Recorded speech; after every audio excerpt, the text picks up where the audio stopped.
The airport was breathing in long metallic sighs, a place where footsteps echoed like memories and every departure board felt like a countdown to separation, and in the middle of that restless motion sat a police dog who had learned how to stay still even when everything inside him wanted to run. His vest was snug against his chest, the word police bold and unyielding, but beneath it was a heart trained for loyalty, not loneliness, and on that particular morning he felt lonelier than he ever had. Travelers passed without seeing him, rolling bags and worries alike, unaware that the dog had just finished the longest shift of his life, one that had ended not with praise or purpose, but with the quiet knowledge that his handler would never walk through those glass doors again. If you believe in kindness, second chances, and the quiet power of small moments that change lives forever, take a second right now to like this video, share it with someone who needs hope, leave a comment, and subscribe to the channel, because stories like this remind us that compassion still lives in unexpected places. The dog had been trained to detect danger, to read fear in human movements, to respond without hesitation, but nothing in his years of service had prepared him for the absence he felt that morning. His handler, a man whose scent he knew better than his own, had been injured weeks earlier during an operation far from the public eye, and while the airport continued to assign the dog to security rotations, something essential had been removed from his world. The commands still came, the routines still repeated, yet the familiar voice never followed through. The leash was held by someone new every few hours, careful but distant, and the dog complied because obedience was carved into his bones, even as confusion dulled his once alert eyes. That was when the little girl noticed him.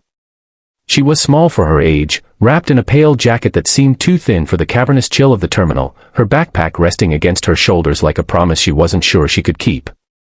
She sat down on the polished floor not far from where the dog lay, legs crossed, sneakers scuffed from too many hurried steps. The adults around her were busy negotiating gates and phone calls, but she was still, watching the dog with the kind of attention only children give when they sense something fragile. Without using words, she leaned forward slightly, her eyes meeting his, and in that look there was recognition. She didn't see a police dog on duty. She saw someone waiting. Someone unsure. Someone alone. The question that lived in her heart shaped itself across her face, and the dog responded in the only way he could, lifting his head just enough to acknowledge that he, too, felt misplaced in the flow of the world. The girl had been separated from her mother in a wave of confusion near the security checkpoint, a moment where one turn too many and one distraction too few had pulled them apart. She had been taught not to panic, to stay where she was, and so she waited, even as fear pressed against her chest. When she saw the dog, something steadied inside her. If someone so strong could lie quietly in uncertainty, maybe she could, too. The dog shifted closer without breaking protocol, placing himself between the girl and the rush of passing strangers, his body forming a barrier of calm. It wasn't a command that moved him, but instinct, the same instinct that once guided him through smoke-filled corridors and crowded platforms. The smell of the girl was clean and anxious, threaded with a note of trust, and it reminded him of why he had been trained in the first place. Time stretched. The airport announcements droned on, flights delayed, names called, and still no one came for either of them. The girl rested her small hand on the floor near his paw, not touching, just close enough to feel his warmth, and the dog exhaled slowly, matching her breathing until their rhythms aligned. In that shared silence, something unspoken passed between them, a mutual understanding that being lost did not always mean being forgotten. Security staff eventually noticed the unusual pairing, a child seated calmly beside a working dog, and moved in with measured steps. Procedures followed. Names were checked. Calls were made. The girl was identified, and relief rippled through the adults as her mother was located just beyond a glass partition, frantic and apologetic. As they were reunited, tears flowing freely, the girl turned once more toward the dog, her eyes shining with gratitude, and placed her hand gently on his head, a touch that was brief but unforgettable. The dog watched them leave, his tail giving a small, involuntary thump against the floor, and for the first time in weeks, his chest felt lighter. He had not been commanded to comfort, nor rewarded for it, but in that moment he had fulfilled something deeper than duty. He had been present when presence mattered most. What no one realized then was that this small act would set something in motion. The officer supervising the terminal that day had seen the interaction from a distance, noting how the dog had remained focused yet compassionate, how his posture had changed when the child was near. It was the first time anyone had considered that the dog's apparent withdrawal since his handler's injury might not be fatigue, but grief. Over the next few days, the dog was reassigned temporarily, given lighter duties, more time to rest. A trainer was brought in to evaluate his behavior, and in those quiet sessions it became clear that the dog was not failing. He was mourning. Animals, like people, form bonds that do not dissolve with reassignment orders. The trainer recommended something unusual, a pause in active duty, a chance for healing rather than replacement. Meanwhile, the girl spoke often about the dog she had met at the airport, describing him with a seriousness beyond her years. She drew pictures of him, a large shape with gentle eyes, always waiting. Her mother listened, grateful beyond words that someone had been there when she could not be, and when an opportunity arose to send a letter of thanks to the airport police unit, she did so without hesitation. The letter made its way through administrative channels until it reached the trainer's desk, and when it was read aloud in the kennel, something shifted again. The dog lifted his head, ears pricking, as if he recognized the memory carried in the words. It was decided that the dog would benefit from a different role, one that honored his instincts without demanding constant alertness.